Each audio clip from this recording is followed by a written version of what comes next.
자, 오늘 본문의 말씀은 바울과 바나바의 1차 선교 여행 중에 르스드라라고 하는 성에서 일어났던 사건들을 말씀하고 있습니다. 이 두 가지 사건이 있는데요. 하나는 날 때부터 발을 쓰지 못하는 사람, 날 때부터 발을 쓰지 못하는 사람을 고친 사건입니다. 기적이죠. 그리고 그 사건과 관련해서 일어난 또 하나의 해프닝 사건을 이야기하고 있는데요. 바울과 바나바는 늘 복음을 전합니다. 어디를 가든지 복음을 전합니다. 사실 수리아 안디옥 교회로부터 이방인의 선교사로 파송을 받기 전부터 그들은 어느 곳에 있든지 늘 복음을 전하는 사람들이었습니다. 근데 그들이 복음을 전할 때 복음 전하는 현장에는 항상 기사와 표적이 따랐어요. 기사와 표적이 일어납니다. 일부러 하려고 한 게 아닙니다. 그것을 꼭 의도했던 것은 아닙니다. 그런데 하나님께서 복음을 전하는 자들을 통해서 그곳에 기사와 표적이 나타나게 했습니다. 의도했건 하지 않았건 간에 그것은 말씀의 능력 때문이죠. 어떤 말씀의 능력입니까? 복음의 말씀. 이 하나님의 말씀의 능력이 있는 곳에 기적이 나타납니다. 그리고 그와 같은 기사와 표적들은 복음을 전하는 자들이 전하는 그 말씀이 진리라고 하는 것을 증명합니다. 아, 하나님 살아계시는구나. 저 말씀은 정말 하나님의 말씀이구나. 하나님의 말씀이 능력 있는 말씀이요, 살아계신 하나님의 말씀이라고 하는 것을 증명하는 것입니다. 먼저 루스드라 성에 날 때부터 발을 쓰지 못하는 사람이 걷게 된 이야기부터 우리가 같이 먼저 살펴보겠습니다. 이 사람은 날 때부터 발을 쓰지 못한다고 했어요. 그러니까 예전 같으면 이렇게 표현했을 겁니다. 앉은뱅이. 날 때부터 앉은뱅이입니다. 한 번도 걸어본 적이 없는 사람입니다. 걷는 것이 대체 어떤 느낌일까 조차도 경험을 해본 적이 없기 때문에 걷는다는 것이 어떤 느낌인지조차도 알 수 없는 사람이었습니다. 그렇다면 자신이 나아서 걷게 될 수 있을 거라고 하는 가능성에 대해서도 어쩌면 단 한 번도 생각해 본 적이 없는 사람이었을 겁니다. 여러분, 병이라는 것이 그렇잖아요. 어느 정도 치유의 가능성이 있을 때 희망을 갖는 것이죠. 오늘날 현대의학에서도요, 나면서부터 걷지 못하는 사람을 걷게 할 수 있는 의술은 없습니다. 오늘날의 현대의학이 그렇다고 한다면 예수님 시대에 이건 불가능한 일이죠. 이거는 그런 생각을 갖는다는 것 자체가 헛된 꿈에 불과한 것입니다. 그런데 오늘 이 사람이 바울이 전하는 말씀을 들었다라고 성경은 말씀합니다. 그런데 오늘 본문에 바울이 말하는 것을 그가 듣건을 할 때 이 듣다라고 하는 뜻의 아쿠오라고 하는 헬라어는요, 그냥 단순히 듣는 것을 의미하는 단어가 아니에요. 이것은 관심을 가지고 들었다, 마음을 다해서 들었다, 몰두해서 들었다라는 의미를 갖고 있습니다. 그러니까 바울이 전하는 말씀을 그냥 들은 것이 아니라 남다르게 들은 거죠. 예사롭지 않게 들은 겁니다. 푹 빠져서 들은 겁니다. 바울이 말씀을 전하기 시작할 때부터 말씀을 마칠 때까지 한순간도 바울에게서 시선을 떼지 않고 주목하면서 말씀에 집중하고 완전히 말씀에 빨려들고 있었던 것을 알 수 있습니다. 사도 바울은 로마서 10장 17절에서 믿음은 들음에서 난다 그랬어요. 그리고 그 들음은 그리스도의 말씀으로 말미암는다고 했습니다. 여러분, 믿음은 어디에서 난다고요? 들음에서 납니다. 바울이 전하는 복음의 말씀을 그가 집중하여 듣고 완전히 몰두해서 듣고 그 말씀에 푹 빠졌을 때 어느 순간부터 듣는 중에 그의 마음속에 믿음이 생기기 시작했던 거죠. 그리고 바울은 그 많은 사람들이 그 말씀을 듣고 있는 중에도 특별히 그를 주목했다 그랬어요. 왜 주목했을까요? 그의 경청하는 자세가 바울의 시선에 딱 들어온 겁니다. 다른 사람들하고 남다르게 듣고 있단 말이죠. 집중해서 듣고 있단 말이죠. 몰입해서 듣고 있습니다. 그러면서 그 사람을 보는데 이 사람의 마음과 그 영혼 가운데 구원받을 만한 믿음이 보였다 그랬어요. 구원받을 만한 믿음이 보였습니다. 여러분, 이 사람으로 하여금 구원받을 만한 믿음을 갖게 한 것이 뭡니까? 바울이 전하는 말씀의 능력입니다. 할렐루야. 말씀의 능력이죠. 바울이 전하는 그 진리, 그 진리의 말씀인 복음의 말씀을 듣다 보니, 집중하여 듣다 보니 믿음이 생겼어요. 그리고 그 말씀을 집중하고 마음을 다하여 듣고 있는 그의 경청의 자세, 그러니까 말씀과 이 경청의 자세가 딱 하고 만났을 때 여러분, 믿음의 역사가 일어나고 기적의 역사가 일어난 겁니다.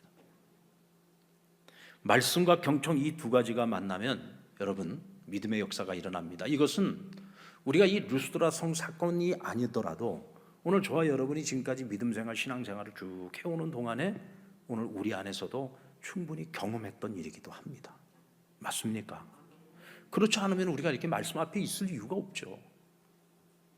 말씀을 듣는 가운데 하나님께서 우리의 마음을 만지시고 우리의 삶을 만지시고 말씀 안에서 내 안에 변화가 일어나게 만든단 말이죠. 여러분, 신앙생활을 그렇게 오래 하고 목회 사역을 하고 또 하나님이 주신 교회 사역을 하고 그렇게 오랜 세월을 사역을 해도요, 말씀 안에서 변화되지 않는 인생들도 있죠.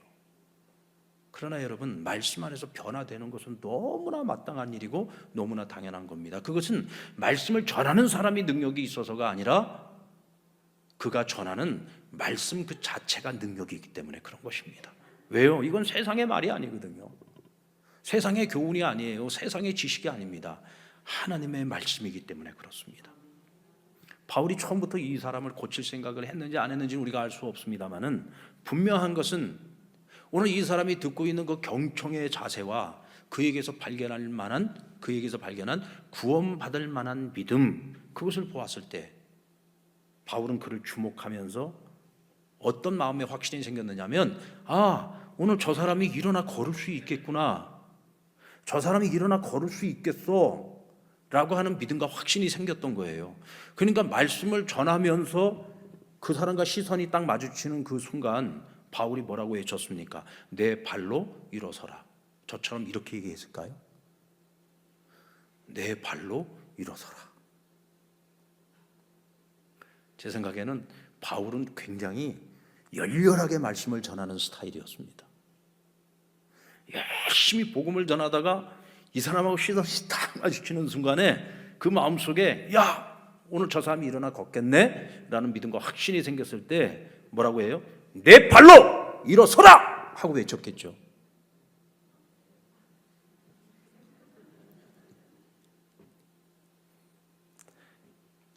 여러분들이 지금 방금 보인 반응처럼 오늘 나면서 걷지 못했던 이 사람이 아멘 이랬을까요? 완전히 몰두하여, 완전히 집중하여 그 말씀과 내가 하나가 되고 무아지경이 되어 있을 때 내 발로 일어서라는 이 명령을 듣는 그 순간에요, 오늘 이 사람은 자신이 한 번도 걸어보지 않은 사람이라는 사실을 가마득하게 잊고 있어요. 대체 일어선다는 것이 어떤 느낌인지조차도 모르는 사람이에요. 걷는다는 것이 어떤 느낌인지조차도 모르는 사람이에요. 단 한 번도 내가 걸을 수 있을 거라는 생각을 한 번도 해보지 못하고 살아왔던 사람입니다. 근데 이 사람이 말씀 안에서 무아지경이 되어 있다 보니까 내 발로 일어서라 하고 그를 향해서 외치는 바울의 그 명령을 들었을 때 자기도 모르게 벌떡 일어난 겁니다. 여러분, 만약에 이 사람이요 그 말을 듣고 생각을 했다면 넌 절대로 못 일어났을 거라고 저는 생각합니다. 생각을 했다면, 날 보고 내 발로 일어서라고? 어떻게? 그 짧은 순간이었지만 그 순간에 만약에 이 사람이 생각을 했더라면 못 일어났을 거예요. 그러나 말씀과 내가 완전히 하나가 되어 무아지경 속에 있다 보니까 생각할 여지가 없어요. 그냥 내 발로 일어서라 그러니까 그냥 발로 일어선 겁니다. 할렐루야. 이것이 뭐냐면 말씀의 능력이에요. 말씀의 능력입니다. 내가 아닌 내가 돼버리는 거예요. 내가 아닌 나예요. 지금까지 나와는 전혀 다른 그런 내 안에서 전혀 발견할 수 없었던 그 가능성이라는 것이 그 말씀 안에서 갑자기 내 안에 일어나게 된 거죠. 일어서게 된 겁니다. 여러분들 교통사고가 나가지고 한 몇 달 동안 다리에다가 깁스를 하고 있다가 한 몇 달 만에 깁스를 풀잖아요. 그리고서 걸어보라 그러면 못 걷습니다. 제가 어린 시절에 새마을 택시라는 것이 우리나라에 이제 처음 나왔을 때요. 새마을 택시. 여러분들 새마을 택시 여러분들 모르실 거예요. 아마 그게 이제 저같이 60년대생들은 뭐 좀 그 정도는 알 겁니다만은 지금 이제 50대 초반만 해도 잘 모를 거예요. 이 새마을 택시라는 게 이제 막 처음 나왔어요. 처음에 나왔던 건 시발 택시라는 게 있었고, 그 다음에 나온 게 이제 새마을 택시라는 것이 있었는데, 제가 어렸을 때 그때가 5살 때입니다. 도로가 있는데 그 도로 건너편에 그 뽑기 아저씨가 있었어요. 뽑기. 그 이렇게 설탕 해가지고 저어가지고 이렇게 뽑기 있잖아요. 뜯어먹는 거. 그 친구 대봉이라는 친구가 있었는데 지금도 제가 이름을 잊어버리잖아요. 이 친구하고 어렸을 때 되게 친하게 지냈는데 대봉이하고 둘이서 이제 행길을 건너가야 되는 거예요. 근데 저쪽에서 택시가 한 대가 오고 있는데 길을 건너야 되냐 말아야 되냐 그러고 있다가 대봉이는 안 될 것 같다. 저는 된다. 그리고는 그냥 길을 제가 달려가는데 새마을 택시하고 그냥 제가 그냥 부딪혀버려요. 제가 붕 떴다가 뚝 떨어졌어요. 그리고는 그 택시 그 타이어에 제 발이 그냥 들어가 버린 거예요. 그래가지고 이제 병원에 실려가가지고 엑스레이를 다 찍었는데 괜찮다는 거예요. 뭐 다리에 이제 찰과상만 입었다는 거예요. 근데 그때 입은 상처가 지금도 있어요, 발에. 그래가지고 집에를 갔어요. 깁스를 하고 집에 갔는데 저녁에 막 코피가 터지고 난리가 나고 열이 나고. 그러니까 이상하다 해서 저희 아버지가 군의관한테 전화를 해가지고 우리 아들이 지금 오늘 교통사고가 났는데 코피를 쏟고 있다. 그랬더니 빨리 데리고 와라. 그래갖고 군병원으로 데리고 왔어요. 그러니까 군병원 가서 다시 사진을 찍고 다시 검사를 해서 보니까 다리에 금이 2개나 나 있는 거예요. 그래가지고 뭐 그 병원이 초토화가 됐습니다. 뭐 군인들이 그때 당시만 해도 뭐 군 정권이 얼마나 무서웠습니까? 군인들이 차 타고 막 그 병원을 급습을 한 거예요. 완전히 난리가 났죠. 그리고 저는 이제 군병원에서 간호사 언니들의 이제 그 돌봄을 받으면서 그러고는 이제 깁스를 하고도 얼마나 돌아다녔는지 모릅니다. 그러다가 이제 깁스를 푸는 날이에요. 제가 깁스를 풀고 일주일 있다가 저희 집이 전부 서울로 이사를 갔어요. 깁스를 푸는 날 다리가요, 딱 멀쩡했던 다리와 깁스를 했던 다리가 거의 한 반쪽 차이가 나더라고요. 반쪽 차이가 나는데 저희 어머니가 저를 보고 걸어봐라 그러는데 제가 못 걷는 거죠. 이 깁스를 하고 있다 걸으려니까 이게 못 걷는 거예요. 마치 어린 아기가 처음 아장아장 이제 발걸음을 뗄 때처럼 못 걷는 거예요. 그러니까 우리 아들이 이제 못 걷게 됐다. 뭐 난리가 났죠. 뭐 울고 불고 온 집안이 난리가 난 거예요. 근데 이제 이게 깁스 풀고 나면 처음에 그런다는 걸 몰라가지고 다들 또 우리 집에는 전부 여자들밖에 없잖아요. 그러니까 뭐 다들 이제 우리 동생이 이제 못 걷게 됐다. 뭐 내 아들이 못 걷게 난리가 난 거예요. 못 걷긴 뭘 못 걸어요. 그리고서는 또 병원 가서 재활을 하고 뭐 하다 보니까 뭐 나중에는 뭐 걸어 다닐 뿐만 아니라 뛰어다니고 뭐 날아다니고 난리가 났죠. 그런데 제가 그때 경험했던 게 뭐냐면 멀쩡하게 걸어 다녔던 사람이 깁스 몇 개월 했는데도 불구하고 못 걷더라고요. 못 걸어. 제가 지금 무슨 얘기 하려고 하는지 아시죠? 근데 이 사람은 한 번도 걸어본 적이 없다니까요. 근데 이 사람이 걷게 된 거예요. 걸을 생각조차도 못하는 사람이 걸을 수 있게 된 겁니다. 여러분, 이 말씀의 능력과 경청의 능력이라는 게 이렇게 놀라운 겁니다. 저희 아내가 며칠 전에 저한테 이런 얘기를 해주더라고요. 저희 아내는 늦게 신앙생활을 했어요. 대학교 2학년 때 저랑 처음 만났고 같이 친구로 만나다가 이제 제가 군대 제대하고 나서 이제 우리 좀 제대로 사귀어보자 하니까 이제는 이창규가 목사 될 사람이라고 하니까 내가 이대로 살면 안 되겠다 싶었는지 궁금해서인지 친구 따라서 교회를 가기 시작했어요. 그런데 그 교회가 정말 작고 정말 작은 교회였어요. 그 어디 뭐 골목으로 깊이 들어가야 있는 무슨 이렇게 건물에 있는 조그마한 개척교회였는데, 그 친구가 다니는 교회니까 그 교회를 따라서 가서 이제 처음 신앙생활을 시작을 한 거죠. 거기 목사님이 명지대 교목이었는데 거기 가서 이제 처음 신앙생활을 시작을 한 거죠. 그리고는 이제 학교 졸업을 하고 이제 직장 생활을 할 때, 그때가 뭐 저희 집사람이 처음 신앙생활하고 얼마 안 됐을 때입니다. 그 같은 직장 동료들 보고 주일날 나랑 같이 교회 가자고 그러면 하나 둘 따라오더니 나중에는 거기 직장에 교회 안 다니던 사람들이 전부 다 자기랑 같이 자기네 교회를 나가게 됐다는 거예요. 근데 뭐 그 교회들도 무슨 뭐 그 교회가 무슨 우리 상당교회처럼 이렇게 뭐 이런 교회가 아니고 진짜 개척교회였는데 그렇게 다들 따라오더라는 거예요. 그리고 한 달, 두 달 정도는 다 와서 예배 생활도 잘하고 그 주일마다 그렇게 오더래요. 그런데 그 교회가 목사님이 이렇게 뭐 전도하는 데도 별로 관심이 없고 무슨 양육이나 훈련이나 이런 게 전혀 없다 보니까 이분들이 와서 양육을 못 받으니까 뭐 그러고 그냥 다 신앙생활을 안 하게 됐는데, 어쨌든 오라고 하니까 다 따라오더라는 겁니다. 그런데 본인이 그 얘기를 해요. 고등학교 다닐 때 이제 미대를 가기 위해서 화실에서 미술 공부를 하는데 자기랑 친한 친구가 한 명이 있었는데 이 친구가 주일날 무슨 이렇게 중요한 공부가 있었대요. 이제 그림 공부겠죠. 그런데 자기가 그날 못 온다 그러더래요. 왜 못 오냐 그랬더니 그날 자기가 교회에서 세례를 받는다고 그러더래요. 근데 저희 집사람 생각에 아니 지금 대학 입시를 위해서 공부를 하고 있고 지금 굉장히 중요한 강의를 지금 우리가 들어야 되는데 그것을 포기하고 교회에서 세례를 받을 정도면 야, 교회라는 데가 되게 좋은 데인가 보다. 그리고 세례를 받는 것이 굉장한 일인가 보다라는 생각이 들더라는 거예요. 근데 그 순간에 무슨 생각이 드냐면 아니 그렇게 좋은 거면 같이 가야 되는 거 아니야? 그렇게 좋은 곳이면 나한테 교회 한번 같이 가자고 한마디라도 나한테 했었어야 되는 거 아니야? 그러면서 그 친구한테 그렇게 섭섭하더래요. 나보고 교회 가자는 소리를 했으면 내가 궁금해서라도 한 번은 따라갔을 텐데 교회를.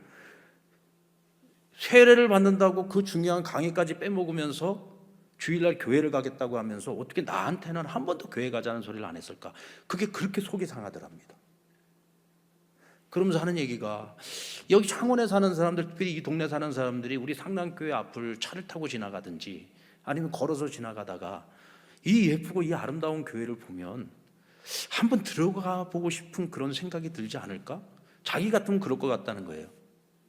목사님은 어렸을 때부터 이렇게 신앙생활 했지만 나는 늦게 신앙생활을 해서 지금 생각을 해보면 이렇게 아름답고 정말 예쁜 교회가 길가에 있는데 지나가다 보면 한 번쯤은 들어가 보고 싶은 생각도 들고 대체 이 안에서 사람들이 모여서 뭐를 할까 궁금해서라도 한 번쯤 들어오고 싶은 생각이 있을 거라는 거예요. 그런데 많은 사람들이 우리가 초청을 안 하니까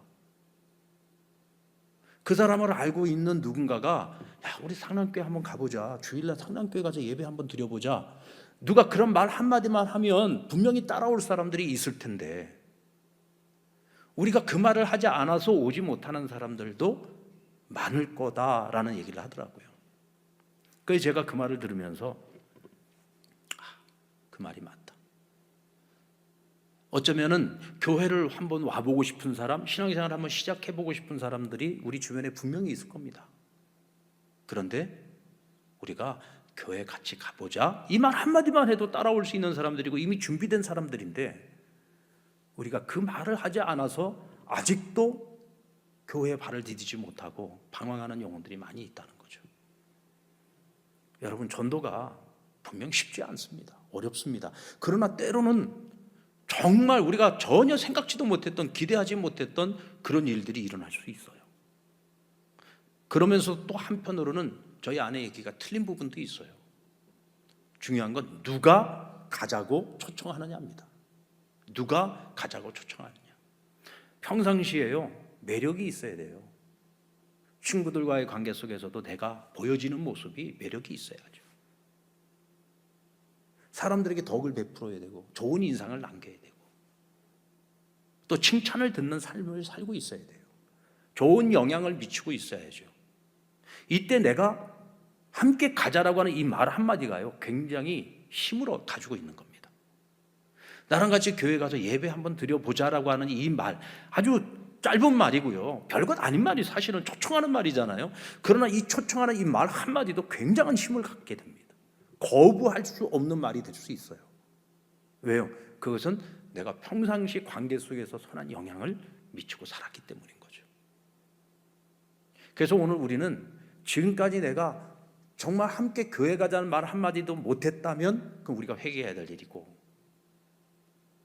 내가 같이 교회 가자라고 말을 해도 사람들이 그 말에 대해서 전혀 들으려고 하지 않고 거부한다면 우리의 삶을 한 번쯤 더 돌아볼 필요도 있다. 그래서 우리가 더 그들에게 더 선한 영향을 미칠 수 있도록 평상시에 정말 우리의 삶으로 믿음을 증거하는 삶을 살아내고자 더 힘써야지 될 필요성이 있다는 것입니다. 여러분, 바울이 전하고 있는 복음은 지난 시간에도 말씀드렸듯이 지식적으로 알고 있는 것을 전한 게 아니에요. 자신의 삶을 통해서 그는 경험했던 진리의 말씀, 이 진리를 위해서 내 목숨도 내놓을 수 있는 그런 진리의 말씀이었습니다. 그러니까 이 말씀을 전할 때 그 말씀이 얼마나 힘이 있었겠습니까? 그 말씀이 얼마나 능력이 있었겠어요? 아무나 말씀을 전한다고 해서 모두가 다 집중해서 듣는 것은 아니죠. 전하는 자가 그만한 믿음이 있어야 되고, 전하는 자가 그만한 경험이 있어야 되고, 전하는 자가 그만한 확신이 있어야 되는 거예요. 이때 전하는 자를 통해서 그 복음의 말씀이 능력을 가지고 사람들의 마음을 사로잡고 휘어잡는 것입니다. 이때 여러분, 경청의 역사가 일어나고 믿음의 역사가 일어나고 오늘처럼 기적의 역사가 일어나는 것입니다. 여러분, 그런 역사들이 저와 여러분의 삶 속에서 날마다 일어나기를 주의 이름으로 축원합니다. 자, 그런데 한 가지 또 문제가 생겼어요. 이 사건 때문에 이 동네 사람들이 기적을 봤거든요. 그러면서 바울을 제우스로, 또 바나바를 헤르메스로, 이 제우스와 헤르메스는, 제우스는 신들의 신이에요. 헤르메스는 연설의 신입니다. 그러니까 당시 이 이방 사람들이 믿고 있던 어떤 신화에 나오는 그런 존재들이죠. 오늘 이 사람들은 제우스와 헤르메스가 인간의 형상을 입고 이곳에 와서 오늘 이런 기적을 일으켰다. 그러면서 그들을 신으로 섬기고 그들에게 제사를 드리고자 그 동네에서 막 붐이 일어나게 된 거예요.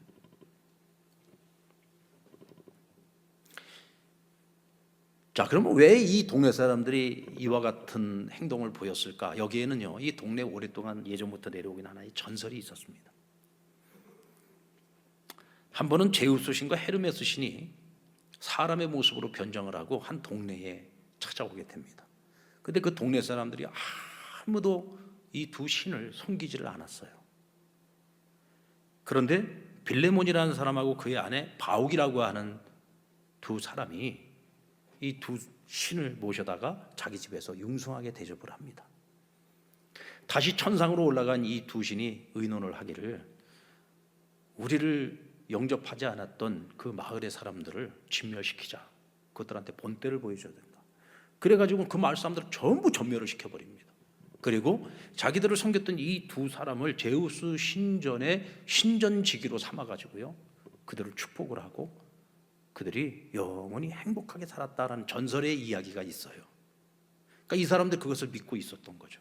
근데 지금 바울과 바나바가 와가지고 이런 기적이 일어나니까, 과거처럼 지금 제우스와 헤르메스가 지금 우리 동네에 온 거다. 우리가 만약에 이들을 갖다가 잘 섬기지 않고 그들을 제사를 하지 않으면은 우리가 그 마을 사람들은 전부 진멸당할 수도 있다. 그러니까 빌레몬과 바우기처럼 우리가 잘 섬겨서 우리가 복을 받아야 되겠다. 이런 생각을 보편적으로 다 하고 있었다는 거죠. 여러분, 우리가 이 내용 속에서 보면 결국 우상숭배라고 하는 것은 두려움에서부터 시작되는 것을 알 수가 있어요. 이게 두려움이 있으면은요, 사람들이 이성을 잃고 합리성을 잃고 생각을 저버리고, 그래서 경배부터 하게 되죠. 그 존재가 무엇인지도 잘 모르면서 그렇게 하는 거예요. 왜? 두려움 때문에 그러는 것입니다. 그래서 우상숭배가 심한 나라들을 보면은 그들은 모든 피조물을 다 섬겨요. 그래서 여러분, 바울이 아덴이라고 하는 동네에 갔을 때 이 아덴에는 많은 신상들이 있었는데 그 중에는 아주 특이한 신상이 있었어요. 이름을 알지 못하는, 이름을 알 수 없는 신이라는 신상도 있었습니다. 왜 그랬을까요? 세상에 있는 모든 신들을 자기네들이 아는 신들의 이름은 다 했지만 혹시 자기들이 모르는 신들이 있는데 그들을 우리가 숭배하지 않으면 그들에게 우리가 저주를 받지 않을까 해서 이름을 모르는 신, 이름을 알 수 없는 신들까지도 신상을 만들어 놓고 그 우상을 섬긴 거예요. 이게 인간의 두려움인 거죠. 두려우니까 우상을 섬기는 겁니다. 또한 소원이 있어요. 내가 이루고 싶은 소원이 있는데 자신들의 능력에 한계가 있죠. 그러니까 자신들보다 더 강하고 더 전능한 어떤 존재의 힘을 빌려서 그것을 얻고자 하는 것입니다. 결국 자기들의 인간의 어떤 욕망을 이루기 위한, 성취하기 위한 하나의 수단으로서 우상을 만들고 그들을 섬기는 것이죠. 그런가 하면 우상을 섬기는 사람들은 옳고 그름을 따지지 않아요. 그게 윤리성이 없어요. 도덕성이 없어요. 그래서 여러분 무당들이 굿하고 그러는 것을 보면은 그 예전에는 보면 막 사람을 저주하기도 하지 않습니까? 그 발락이라는 사람이 발람이라고 하는 무당한테 가서 이스라엘 백성들 저주해달라. 돈을 두고 죽어서 한 민족을 저주해달라고 하는데 이 발람이라는 사람이 돈 받아먹고 이스라엘을 저주하려고 하지 않았습니까? 그러니까 이 사람들이 뭐가 옳고 그런 게 없어요. 그냥 결과만 좋으면 되는 거예요. 그리고 거기서 서로 돈만 오고 가면 되는 겁니다. 도덕성도 없어요. 윤리성도 없습니다. 우상 숭배의 목적 그 자체가 두려움으로부터 벗어나는 것이고 자신들의 욕망을 이루기 위한 거예요. 그래서 사람들은 신화적인 존재를 만듭니다. 그 신들을 이용해서 자신들의 정치 권력을 유지하려고도 하죠. 그래서 그리스 로마 신화가 막 그런 것들인데 그 시대의 인간 황제들은 그런 신적인 존재들을 자신들의 화신으로 여겼습니다. 그래서 결국은 황제들이 신의 자리에 서지 않습니까? 황제 숭배라고 하는 것이 있잖아요. 로마 황제를 태양의 신으로 섬기지, 황제를 숭배하게 만들었어요. 바울과 바나바는 오늘 사람들이 이와 같은 반응 앞에서 어떤 반응을 보였는가? 14절로 15절 말씀 같이 한번 읽어봅시다. 시작. 두 사도 바나바와 바울이 듣고 옷을 찢고 무리 가운데 들어가서 소리질러 이르되 여러분이요 어찌하여 이러한 일을 하느냐? 우리도 여러분과 같은 성정을 가진 사람들이라. 여러분에게 복음을 전하는 것은 이런 헛된 일을 버리고 천지와 바다와 그 가운데 만물을 지으시고 살아계신 하나님께로 돌아오게 함이라. 너무 당황스러운 겁니다. 너무 참담한 거죠. 왜? 우리가 지금 여기 와서 너희에게 복음을 전하는 목적, 복음을 전하는 이유가 뭐냐? 지금 너희들이 지금까지 우상 숭배해 왔는데 지금 너희가 지금 우리 또 우상으로 만들어가지고 우리를 섬기려고 하고 있지 않냐? 이와 같은 행위를 너희가 버리고, 이와 같은 행위를 버리고 천지를 창조하신 하나님, 바다를 만드시고 온 천하 만물을 다스리시는 하나님께로 너희가 돌아와 하나님을 섬기게 하려고 우리가 지금 와서 복음을 전한 것인데 지금 너희가 우리를 또 우상으로 만들어 우리를 섬기려고 하느냐? 너무 참담한 거죠. 복음을 전하면서 오늘 기사와 표적을 나타냈는데 복음을 위한 기사와 표적이었는데 이것이 오히려 복음의 방해물이 되어버리고 만 거예요. 그거 얼마나 황당했겠습니까? 여러분, 예수님께서 오병이어 기적을 통해서 많은 사람들을 먹였잖아요. 5,000명을 먹이도 12광주리가 남았습니다. 그곳에서 이 기적을 경험했던 사람들이 예수님을 자신들의 왕으로 옹립하려고 했습니다. 왜 왕으로 옹립하려고 했죠? 야, 예수님이 우리의 왕만 된다면 우리 먹고 살 걱정 안 해도 되겠구나. 야, 이제 don't worry, be happy. 하나도 걱정할 거 없다. 예수님만 우리의 왕이 되시면 우리는 행복할 수 있겠어. 예수님이 목적이 아니죠. 수단인 겁니다. 심지어는 제자들도 그런 이 사람들의 그런 반응을 보면서 헛된 꿈을 꾸지 않았겠습니까? 이야, 이제 우리 주님 왕이 되시겠구나. 그러자 예수님께서 급히 사람들을 빨리 돌려보냅니다. 그리고 제자들도 배를 태워서 사람들과 떨어뜨려서 그들을 호수 건너로 미리 보냈어요. 그리고 홀로 남으셔서 산에 올라가 하나님 앞에 기도하는 시간을 갖습니다. 왜 그렇게 하셨을까요? 주님께서도 당황스러웠던 겁니다. 하나님 나라를 위해서, 복음을 위해서 이 땅에 오시고 인류를 구원하시기 위해서 이 땅에 오신 예수님, 아버지의 뜻을 이루기 위해서 이 땅에 오셔서 오늘 이와 같은 기사와 표적을 통해 저들을 먹였는데 오히려 그것이 자칫 하나님께서 이루시려는 이 구원 사역의 장애물이 될 수도 있겠다라는 생각을 했던 거죠. 위기감을 느꼈던 겁니다. 그래서 홀로 남아 하나님 앞에서 기도한 거예요. 하나님은 어떻게 해야 되죠? 내가 계속해서 이와 같은 일들을 해야지 되는 겁니까? 사람들이 나를 오해하는데요. 그래도 계속 이 길을 가야 되는 것입니까? 그러면서 하나님 앞에서 답을 찾고자 애쓰고 노력하셨던 거죠. 근데 여러분, 참으로 놀라운 것은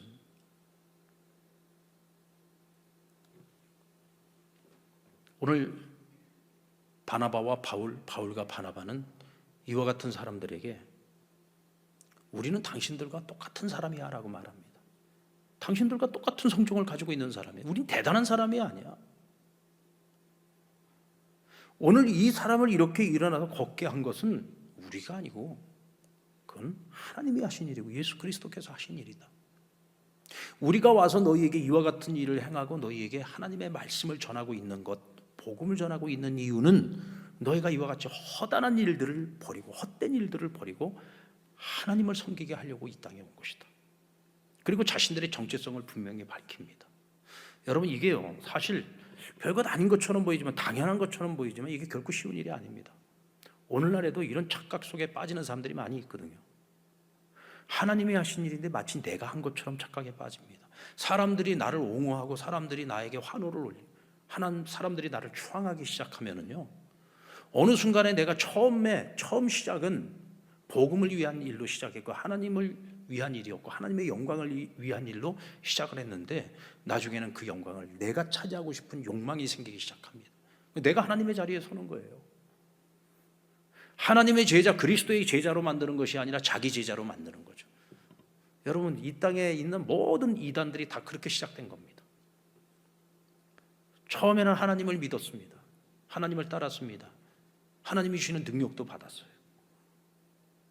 그런데 문제는 그러다 보니까 기사와 표적이 나타나고 능력들이 나타나면서 사람들이 자기를 추앙하기 시작하니까 하나님의 자리를 자기가 대신해 버리는 거예요. 이게 여러분 무서운 거죠. 오늘 바울과 바나바는 그 경각심을 갖고 있어요. 자칫 잘못하면 우리가 실수할 수 있겠구나. 자칫 잘못하면 우리가 하나님의 영광을 가로챌 수 있겠구나. 잘못하면 우리가 복음의 장애물이 되고 복음의 원수도 될 수 있겠구나. 여러분, 어떤 순간에도 자신의 정체성을 잃어버려서는 안 됩니다. 자기를 낮출 수 있어야 되고 나를 바라보는 사람들의 시선을 하나님을 바라볼 수 있도록 해야 돼요. 여러분, 목회자의 주 사명이 뭡니까? 목회자의 사명은 성도들로 하여금 하나님을 바라보도록 가르치고 지도하고 목회를 하는 거예요. 성도들이 목사를 바라보게 만드는 게 아니에요. 만약에 목사가 목사를 바라보게 목회를 한다면 그건 가짜입니다. 그건 가짜 목사예요. 하나님이 가장 싫어하는 거죠. 성도들이 하나님을 바라보고 그리스도의 제자가 되도록 양육하고 가르치는. 우리 상남교회에서 우리가 양육훈련 시키고 제자훈련 시키지 않습니까? 제가 제자훈련 할 때, 제자대학을 할 때 제가 제일 먼저 제가 얘기하는 게 있어요. 여러분들은 목사의 제자로 양육하는 것이 아니라 그리스도의 제자로 양육하는 겁니다. 그리스도의 제자가 되도록 하기 위해서 2년 동안 훈련받는 겁니다. 당신들은 철저하게 그리스도의 제자가 되기 위해서 훈련받고 반드시 그리스도의 제자가 되어야 된다. 사람을 바라보지 말고 사람에게 매이지 말고 어떤 경우에도 하나님을 바라보고 하나님 중심의 삶을 살아가야 된다. 이게 굉장히 중요한 거예요. 자칫 잘못하면 때로는 목사도 자신이 하나님의 영광을 가로채려고 할 수 있어요. 그 순간에 가짜가 돼버리고 마는 겁니다. 세례 요한은 사람들이 자기를 메시아인 줄 알고 따를 때에 자기보다 나중에 오시는 분, 메시아, 예수님의 등장을 알고 예수님이 진짜 메시아인지를 계속 살피다가 그가 예수님이 메시아인 것을 분명히 깨달았을 때 뭐라고 얘기했습니까? 나는 그의 신들매도 풀기가 어렵다. 그리고는 자기는 역사의 무대에서 사라지면서 예수님을 역사의 무대에 내세우지 않습니까? 이게 진짜인 거죠. 이게 진짜인 겁니다. 베드로와 요한도 성전 미문의 안전뱅이를 고치는 기적을 행했을 때 사람들이 그를 선지자로 추앙하고자 할 때 이 일을 행하신 이는 우리가 아니라 예수 그리스도시다. 그리고 복음을 전할 기회로 삼았습니다. 오늘도 하나님께서는 이와 같이 겸손히 자신을 낮추고 어떤 경우에도 하나님의 영광을 가로채지 않고 철저히 사람들의 시선을 하나님께 돌리게 하는 진실한 사역자들을 찾으시고 그들을 기뻐하십니다. 여러분, 오늘 우리는요 항상 이런 그리스도인이 되기 위해서 노력해야 됩니다. 아멘. 사람이 사람을 자기에게 매이게 만드는 것은요 곧 우상숭배입니다. 하나님이 가장 가증히 여기시는 거죠. 우리는 절대로 그런 실수를 저질러서는 안 됩니다. 자, 이와 같이 신화를 만들고 우상숭배에 젖어든 사람들이 가장 대표적인 모습이요 오늘 이 루스드라 성 사람들에게 보여주는데 참 참담한 모습을 보게 됩니다. 자, 나면서 걸어보지 못했던 사람의 치유 사건으로 제우스 헤르메스 해프닝까지 일어나지 않았습니까? 조금 전까지도 신으로 섬기려고 했던 사람들이에요. 그런데 어떤 일이 있었냐면 앞서서 복음을 전했던 비시디아 안디옥과 이고니온 지역에 있었던 극렬 유대인들이 바울과 바나바를 쫓아서 이곳까지 왔어요. 루스드라까지. 그래서 이 루스드라에 와가지고 이와 같은 막 기적이 일어나고 표적이 일어나는 것을 보면서 이 도시 사람들이 난리가 났거든요. 그 모습을 보고는 오늘 성경에 보니까 뭐라고 했냐면 이 사람들이 무리를 충동하여 그랬어요. 그곳에 있는 사람들 무리를 충동질을 해가지고 바울과 바나바를 찾아내서 어떤 일을 저질렀습니까? 돌을 들어 그를 돌로 쳐 죽이려고 했어요. 그래갖고 죽은 줄 알고 성 밖으로 갖다 버리기까지 했습니다. 그러니까 이 사람들은 살인이에요.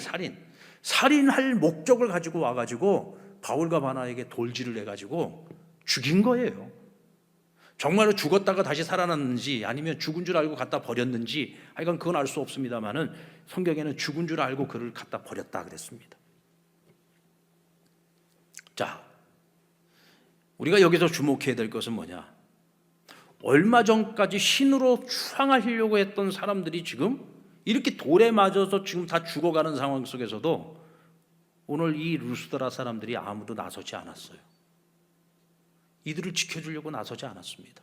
오히려 그들과 함께 동조해서 오늘 그들을 죽이려고 했죠. 여러분, 호산나 호산나 예수님이 메시아일 거라고 생각을 하고 예수님이 우리의 왕이 되실 거라고 생각을 하고 그렇게 예수님을 슈퍼스타로 만들어서 호산나 호산나 외쳤던 이스라엘 백성들이 예수님을 십자가에 못 박으라고 했습니다. 왜 그랬습니까? 자신들의 기대가 무너졌거든요. 메시아일 거라고 생각했는데 지 몸 하나도 못 돌봐. 자기 제자한테도 배신을 당해. 그리고는 붙잡혀 가가지고 결국은 십자가에 매달려서 그 가장 끔찍한 형벌을 받으며 죽어가야 되는 그 예수가 저게 무슨 메시아야? 자기들의 기대가 무너졌어요. 자신들의 소망의 희망이 무너진 겁니다. 그러니까 추앙했던 마음이 오히려 저주로 바뀐 거예요. 여러분, 이것이 바로 우상 섬기는 사람들의 가장 기본적인 모습입니다. 여러분, 우리가 예수님을 믿는 이유가 뭡니까? 목적이 뭡니까?